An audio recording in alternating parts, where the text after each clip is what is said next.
Uttar Pradesh police ने बजरंग दल के मुरादाबाद जिला अध्यक्ष सहित 4 लोगों को गिरफ्तार किया है। इन सभी पर एक मुस्लिम व्यक्ति को झूठे मामले में फंसाने के लिए गाय की हत्या करने और मुस्लिम शख्स के खिलाफ साजिश रचने का आरोप है।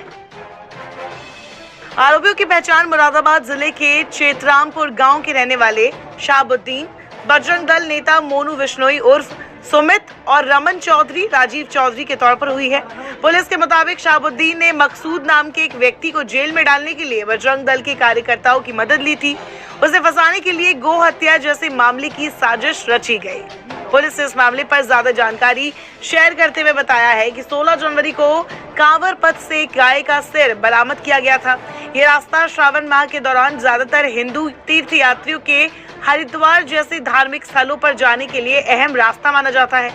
ये मामला सामने आने के बाद अज्ञात लोगों के खिलाफ मामला दर्ज किया गया। इस घटना के कुछ ही दिन बाद 28 जनवरी की रात को कुछ किलोमीटर की दूरी पर चेतरामपुर गांव में गौ हत्या का मामला सामने आया। ये जगह पहले वाली घटना के थाना अधिकारी क्षेत्र में ही था। दोनों घटना जुड़ी हुई लग रही थी। वरिष्ठ पुलिस अधीक्षक हेमराज मीना ने क्या बयान दिया, आप खुद सुनिए। अभी हाल ही में पिछले इसी महीने में 16 तारीख को थाना छजलेट में एक घटना हुई थी, जिसमें जो कावड़ पथ है वहाँ पे एक गौ जो वंश है उसका सिर वहाँ पे बरामद हुआ था और इसी पे फिर वहाँ पे थाना छजलेट में एक अज्ञात में एक मुकदमा पंजीकृत हुआ। और उसके बाद में 28 तारीख को फिर एक घटना हुई ग्राम चेतरामपुर में रात्रि में, और वहाँ पे एक गौवंश की हत्या कर दी गई थी। और उसके बाद में फिर सूचना मिली और पुलिस ने जाके उसको फिर बरामद किया और फिर बाद में आगे की इसमें कार्रवाई हुई।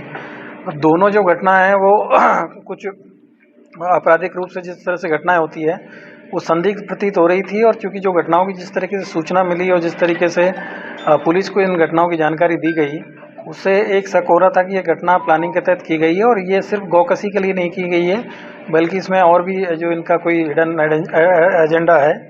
और इसकी जब हम लोगों ने पूरी टीम बना के जब जाँच किया गया और पूरा देखा गया कि जिस तरीके से कैसे सूचना मिली पुलिस को, क्योंकि जो पूर्व की जो घटना हुई थी उसमें जिस व्यक्ति के द्वारा सूचना दिया गया उसने ये बताया कि जो गौवंश का जो सिर जहाँ पे मिला है वहीं से वो 10 मिनट पहले गुजरा था, तब वहाँ पे कोई अवशेष नहीं था। लेकिन जब वापस आया तो उसको अवशेष मिला और उसकी सूचना उसने पुलिस को दी। और सेम ऐसे ही जो 28 तारीख की घटना है, इसमें रात्रि में 12 बजे सूचना मिलती है पुलिस को और क्षेत्राधिकारी को और थाना प्रभारी को। जब ये मौके पर पहुँचते हैं तो वहाँ पे एक व्यक्ति का लोअर और उसमें एक पर्स मिला और पर्स के अंदर एक फ़ोटो मिली। जब ये सारी चीज़ों की जांच की गई तो फिर जिस व्यक्ति का इसमें पर्स में फ़ोटो मिला, उसका नाम जो लिखा मिला, मोबाइल नंबर उसमें मिला, उससे जब पूछताछ की गई तो उसके द्वारा बताया गया कि मेरी गांव के कुछ लोगों से पहले से पुरानी हमारी रंजिश है और उसी रंजिश में पहले बात चल रही थी कि ये लोग मुझे फंसा सकते हैं। और उसमें 2 लोगों का नाम प्रकाश माया, जिसमें एक का नाम शाहबुद्दीन था और दूसरे का नाम जमशेद है।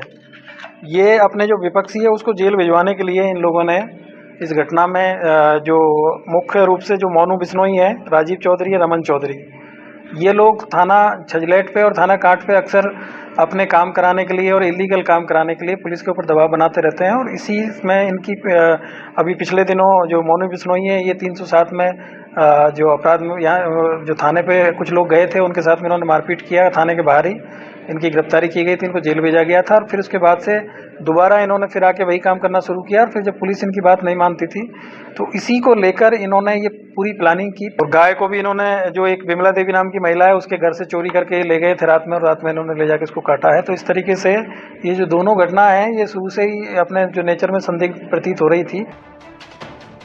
उधर पुलिस ने कहा है कि जब मकसूद से पूछताछ की गई तो उसने बताया कि उसकी गांव के कुछ लोगों से दुश्मनी थी, जिसके चलते उसे फंसाने की कोशिश की गई है।